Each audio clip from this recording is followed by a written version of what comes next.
peuple du Burkina, du Mali et du Niger, peuple de l'AES, peuple du Liptako Gourma, sortez. Prenez vos tabourets, asseyez-vous et écoutez attentivement. Qu'est-ce qui se passe? Quel est le plan commun?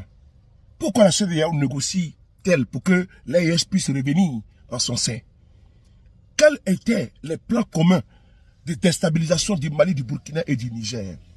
Oui, on va écouter le ministre éloquent Aboulaye Diop du Mali. On l'écoute. C'est de dire qu'il faut que nous transformions nos organisations régionales pour que ces organisations régionales soient le reflet de nos besoins, de nos préoccupations, et que nos organisations soient pilotées par des leaderships véritablement africains, que ces organisations ne soient pas télécommandées de l'extérieur, ne soient pas sujets à une ingérence extérieure. C'est le problème qu'on a eu avec la CEDEAO, avec l'UEMOA en particulier. Nos pays ont été sanctionnés parce que la télécommande était à Paris ou ailleurs. On ne peut pas abandonner une partie de sa souveraineté à une organisation et que cette partie de la souveraineté soit utilisée comme une arme contre nous. On met nos sous à une banque centrale, demain, la banque centrale devient une arme qu'on utilise contre toi. Tu adhères au traité d'une organisation, demain on utilise ces traités pour fermer tes frontières. On n'utilise même pas le traité, parce qu'en fait c'est souvent un club. Un ou deux dirigeants décident qu'on va fermer la frontière au Mali, et d'une capitale extérieure, quelqu'un décide que le Mali doit être sanctionné, et le Mali est sanctionné. Donc ça veut dire qu'on a des problèmes. Mais nous avons adhéré à ces organisations en tant qu'État souverain. Il faut que nous puissions transformer, que ce soit dans le cas du coton ou dans d'autres, il faut qu'on transforme pour qu'il y ait des valeurs ajoutées. Et cette transformation économique, comment nos pays peuvent faire en sorte que cette transformation économique bénéficie à la majorité de notre population? Dans la plupart de nos pays, 70 à 75% de la population est jeune. Dans la plupart de nos pays, au moins 60% de la population est constituée de femmes. Aucun pays, aucun continent, aucune civilisation ne s'en sort en étant la majorité sur le chemin. D'ailleurs, si nous ne nous occupons pas de nos jeunes gens, ils vont s'occuper de nous. Dans la plupart des pays où vous voyez les changements politiques, mais ce sont les jeunes là qui sont en première ligne. Dans les groupes terroristes, qui est-ce qu'on recrute? Ce sont les mêmes qui sont sur le chemin de la migration. Donc je pense que si nos pays ne comprennent pas qu'il faut que nous donnions des alternatives à ces jeunes gens, ça ne va pas marcher. Le dernier point que j'ai partagé avec les uns et les autres, c'était de donner une place à l'Afrique sur la scène internationale. Ce n'est même pas de donner, mais l'Afrique doit prendre sa place dans le concert des nations, parce que personne ne nous donnera rien dans cette affaire. C'est vrai qu'aujourd'hui, la place qui est donnée à l'Afrique, aux Nations Unies, dans les institutions financières internationales, c'est injuste. Comment un continent aussi grand que l'Afrique n'ait même pas une seule place au Conseil de sécurité des Nations Unies de membres non permanents.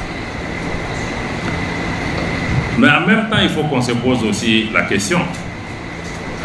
Si l'Afrique doit être sur la table, sur la scène internationale, hier je le disais encore dans une conférence, l'Afrique ne doit pas être le menu, mais l'Afrique doit être autour de la table en tant qu'acteur.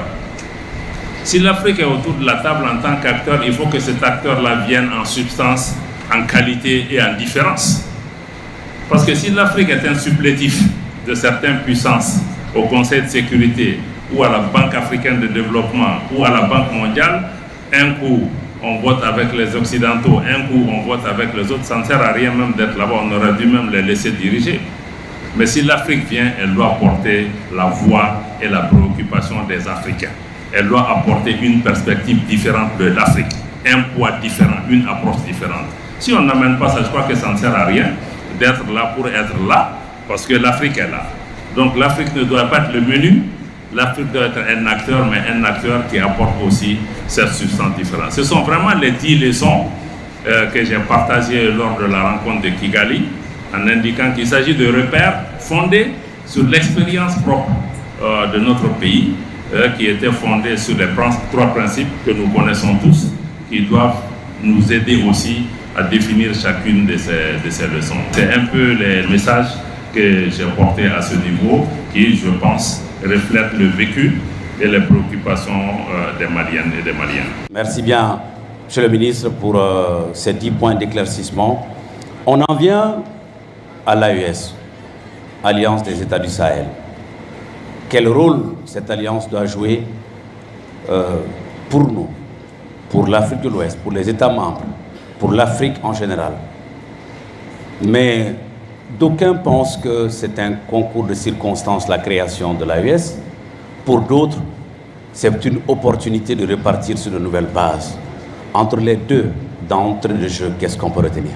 L'Alliance des États du Sahel est née d'une confrontation pendant plusieurs années entre nos pays en transition et la CEDEAO sur des incompréhensions et des différences d'appréciation majeures par rapport à notre relation de solidarité, relation de fraternité, relation d'intégration, relation aussi de coopération politique entre nos pays.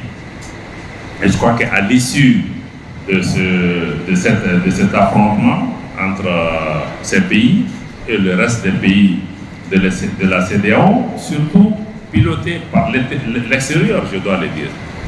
La grande différence que nous avons eue avec les autres pays membres de la CEDEAO, je n'allais même pas dire les autres, avec les autres gouvernements, parce qu'il n'y a pas de différence, entre les pays, avec les autres gouvernements ou les dirigeants, ou certains dirigeants de la CEDEAO, c'était essentiellement le fait que beaucoup de ces dirigeants prenaient leurs ordres à Paris, à Washington, à Londres ou ailleurs.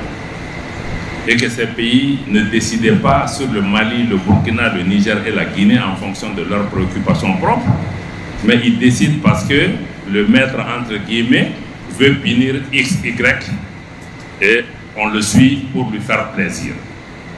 Je pense qu'on est allé dans cette démarche et dans cette situation que nos pays ont été même illégalement sanctionnés. On a fermé nos frontières. Nous avons dit, et nous le redisons, il n'y a aucune base légale à la fermeture des frontières de nos pays. Je ne dis pas que la CEDEAO ne doit pas nous suspendre, parce que la suspension des instances de la CEDEAO est prévue par les textes.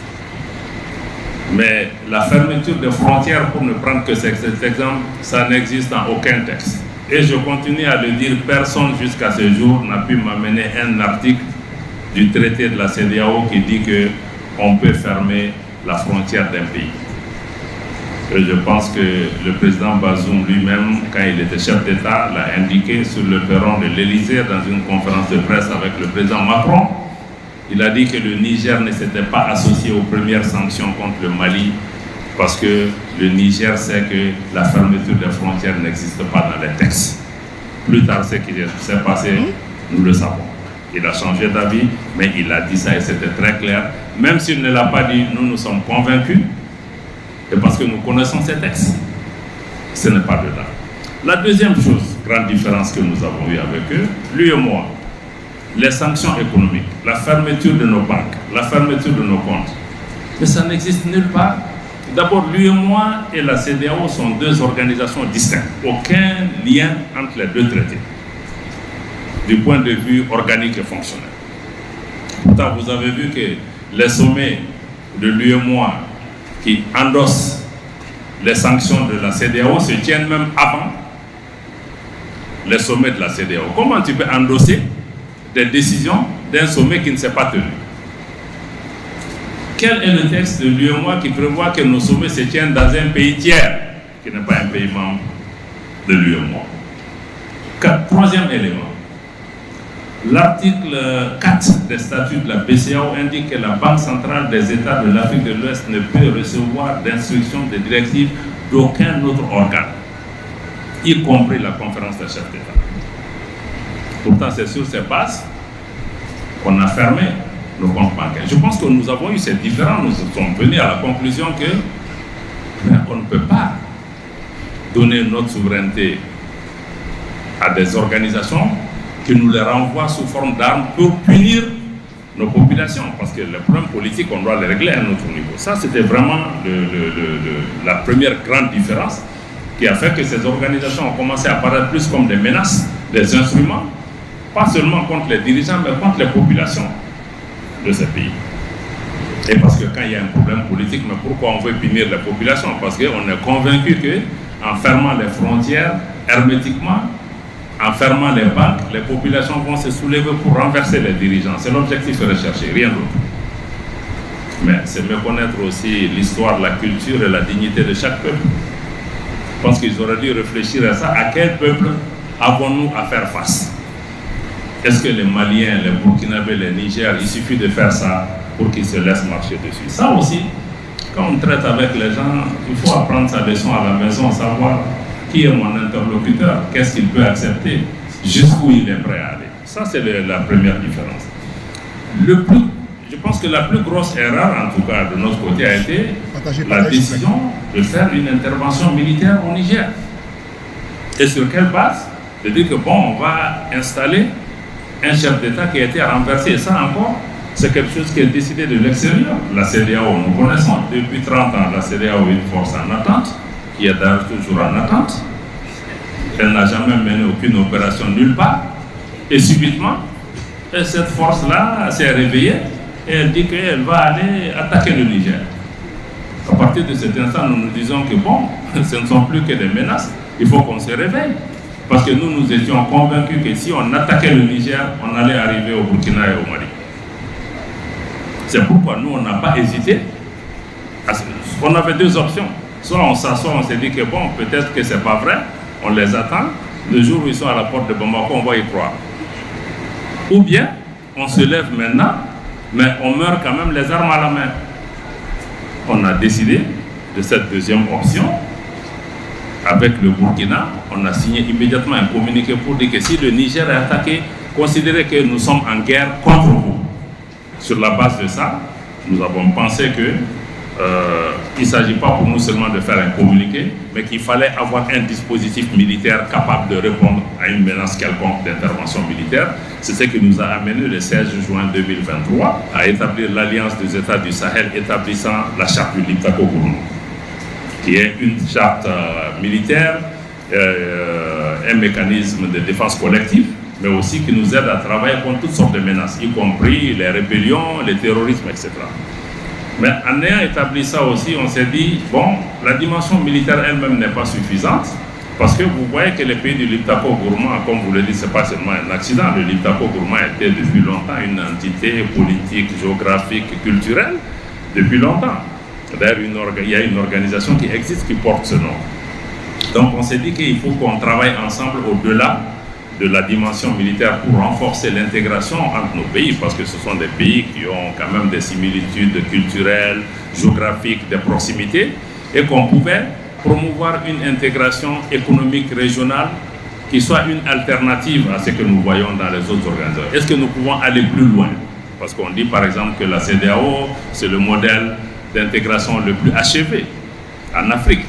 Mais prenez votre voiture et essayez d'aller à Lomé. Vous voyez le nombre de checkpoints. La libre circulation, là, souvent, c'est sur le papier. Hein. Les commerçants qui sont dans cette pièce vont vous dire le nombre de gendarmes, de policiers qui vous arrêtent, les contrôles. Tu arrives à la frontière, tu fais des heures. Est-ce que nous, entre le Mali, le Burkina et le Niger, on peut proposer un modèle alternatif où nos citoyens se sentiront réellement chez eux? Bon, ça, c'est notre volonté en ayant des projets structurants qui rapprochent nos pays.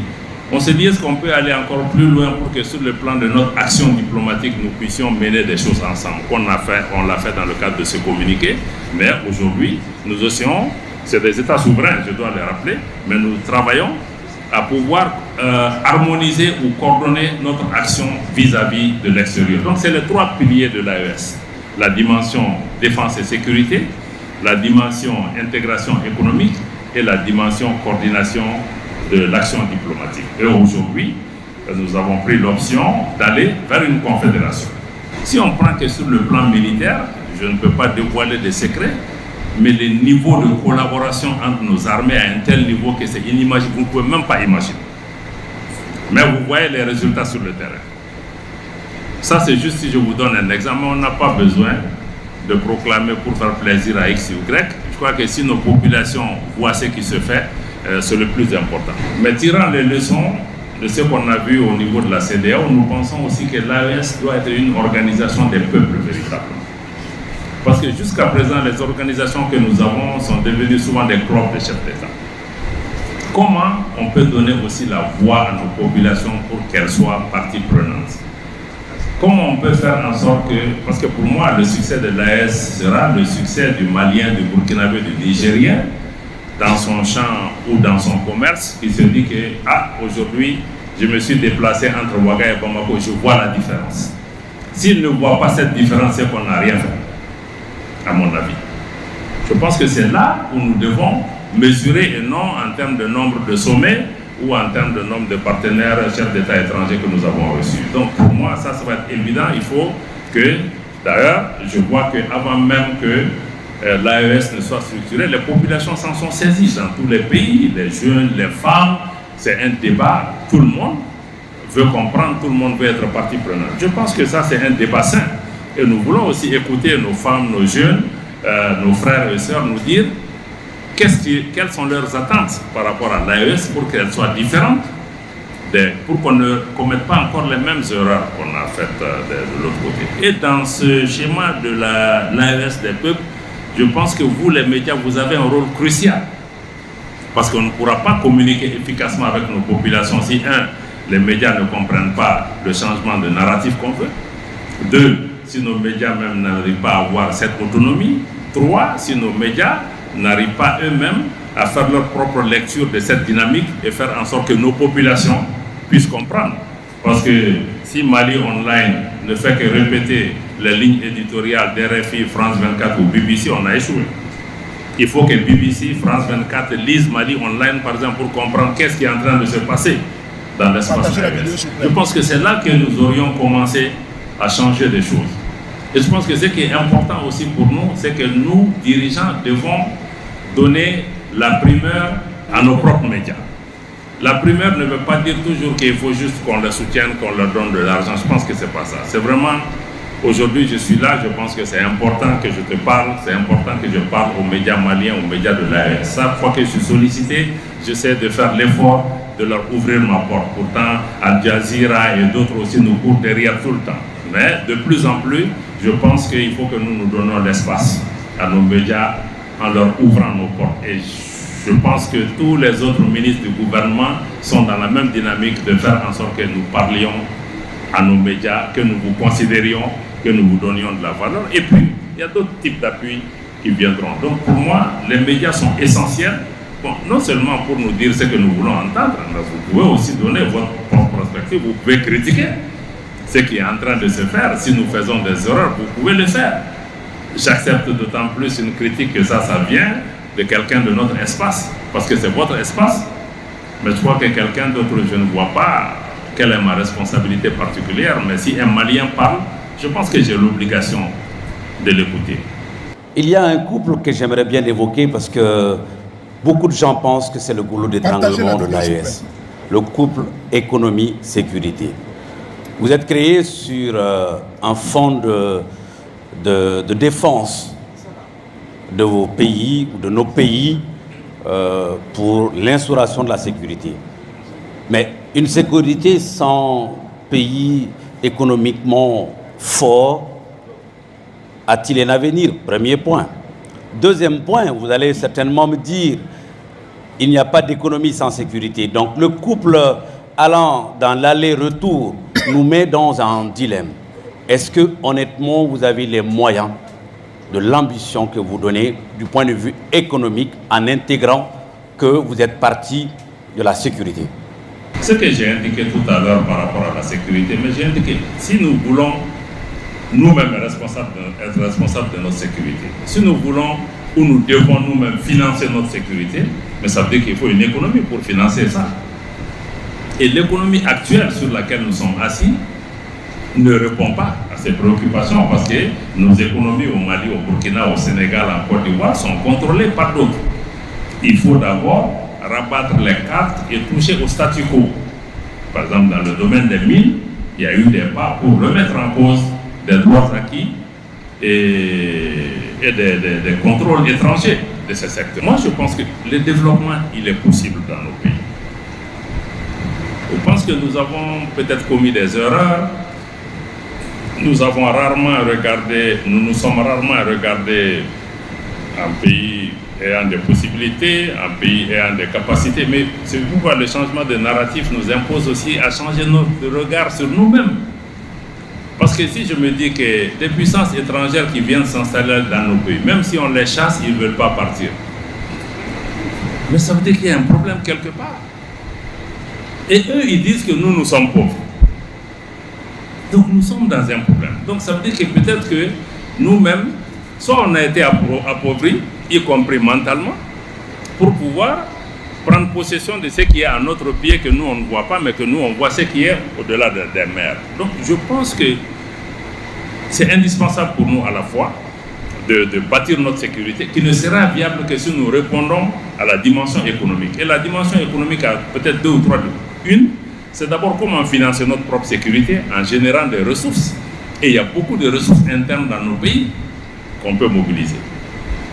Et la deuxième, qui est la sécurité réelle pour moi, par exemple pour moi, je dis, si on arrive à créer des emplois pour nos jeunes gens, à les occuper, à les éduquer, à être des citoyens de leur temps, je pense que ça c'est la plus grande sécurité. Et je pense que ça apporte plus de réponses qu'acheter un Kalachnikov. Parce que quand les gens ont une économie, ils ont des options, ils travaillent, ils soutiennent leur famille, ils sont à l'aise. Mais tu n'as pas besoin de mettre un soldat à chaque carré. Tu ne peux même pas avoir un militaire derrière chaque malien. Je veux voir un policier. Donc pour moi, l'économie, employer nos jeunes gens, nos femmes et tout ça, mais pour moi, c'est une question de sécurité nationale. Parce que c'est ça la sécurité. Parce que vous voyez quand il y a même des manifestations dans les pays, mais quand les gens ils sortent en force, mais tu as tiré un coup, deux coups de feu, les gens ne sont pas partis, il y a eu 2 ou 3 morts, mais ta puissance là est devenue nulle. On a vu ça dans les pays. La puissance réelle est entre les mains de ceux-ci et tu n'auras jamais assez d'armes. Vers aucun pays ne doit acheter assez d'armes contre sa propre population. Parce que quand tu t'armes là, c'est pour lutter contre des ennemis. C'est pas pour ceci. C'est la l'arme que tu peux se leur donner une arme pour un épanouissement économique. Donc pour moi, c'est possible, mais il faut que nous nous regardions chez nous quelles possibilités on a. Merci bien, Monsieur le ministre, pour ces éclaircissements. Il est important qu'on touche à un autre point de l'AES, à savoir le voisinage. L'AES a été créée partant des pays qui ont quitté la CEDEAO. Mais les pays membres de l'AES commencent à être en retour de banc avec leur voisinage. Comment est-ce que l'AES pourra évoluer en étant en belligérance, en étant en désaccord, en étant en mésentente avec les voisins directs? Est-ce que ça ne constitue pas une menace? Je pense que c'est trop dur de dire que l'AES est en belligérance. Nous avons créé une dynamique qui a été appuyée avec beaucoup d'hostilité. Quand nous avons signé la charte de Liptako-Gourma le 16 septembre 2023, les 2 sommets de la CEDEAO qui ont suivi, on a commencé à nous attaquer. De dire oui, ce sont des gens qui veulent briser l'intégration régionale. Non, c'est une organisation fantôme. C'est ceci, c'est cela. Mais prenez la charte, le préambule de la charte de Liptako-Gourma, où nous réitérons notre attachement à la charte des Nations Unies, à l'acte constitutif de l'Union africaine et au traité de la CEDEAO. Pourtant, je ne pense pas que ceux qui ont dit ça aient même pris le temps de lire la charte. Donc nous ne nous sommes pas mis dans une dynamique de scission ou de confrontation, mais nous disons est-ce que nous allons continuer à nous plaindre de la CEDEAO ou, après analyse de la situation, nous allons nous-mêmes créer une autre dynamique, une autre approche. C'est ce qui nous a amené à ça. Nous sommes dans une organisation où nous avons beaucoup de choses en commun, mais nous comprenons la nécessité d'établir des rapports aussi avec d'autres. Nous ne sommes pas contre eux. Nous sommes contre leur façon d'agir. Nous sommes contre le fait que souvent ils prennent des instructions ailleurs, ils viennent nous attaquer avec ça. Nous sommes contre le fait que certains deviennent des instruments de déstabilisation de nos pays. Et nous voulons établir des rapports fraternels avec tous. Le président du Sénégal était là, l'autre jour. Nous ne pouvons pas dire que nous-mêmes, nous avons été à son investiture. Avec la Mauritanie, par exemple. voyez, malgré les tensions aux frontières, mais nous nous parlons, nous nous fréquentons. Nous n'avons jamais été dans une dynamique de confrontation. Vous n'avez pas vu une armée de l'AES menacer un autre pays. Vous ne nous avez pas vu nous mêler de la politique interne de notre pays. Vous ne nous avez pas vu dire qu'il faut que le modèle malien soit exporté dans la région. Ça aussi, c'est une question de narratif, ami de sang. C'est une question de... Parce que les gens nous donnent un label. Voilà, ces gens, ils veulent faire scission, ils sont contre ces scissions. Non, j'ai dit, il y a 2 jours, j'expliquais aux gens. J'ai dit, être attaché à l'idéal d'intégration ne veut pas dire nécessairement appartenir à la CEDEAO. L'idéal d'intégration va au-delà de la CEDEAO. Nous, Mali, Burkina, Niger et d'autres, nous restons attachés à l'idéal d'intégration. Maintenant, l'intégration est un idéal, c'est une destination. Maintenant, est-ce que la CEDEAO est le véhicule indiqué pour nous amener à cette destination? Nous, on ne pense pas aujourd'hui, on ne pense pas. Mais on va rester dans cette voiture sachant que la destination n'est pas bonne pour nous. Nous, on a pris un autre véhicule. On peut se tromper aussi des véhicules. Donc, moi, c'est notre choix.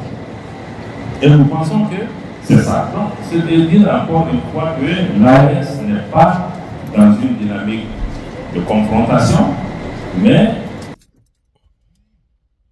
l'AES n'est pas dans une dynamique de confrontation. Frères et sœurs, un esclave qui n'est pas capable d'assumer sa révolte ne mérite pas que l'on s'apitoie sur son sort. Oui, c'est important. Cet esclave répondra seul de son malheur s'il se fait des illusions sur la condescendance suspecte d'un maître qui prétend l'affranchir. Seule la lutte libère. Thomas Isidore Sankara. Frères et sœurs, l'Alliance des États d'Israël, ces pays-là, le Mali, le Burkina et le Niger, ont décidé de prendre leur indépendance.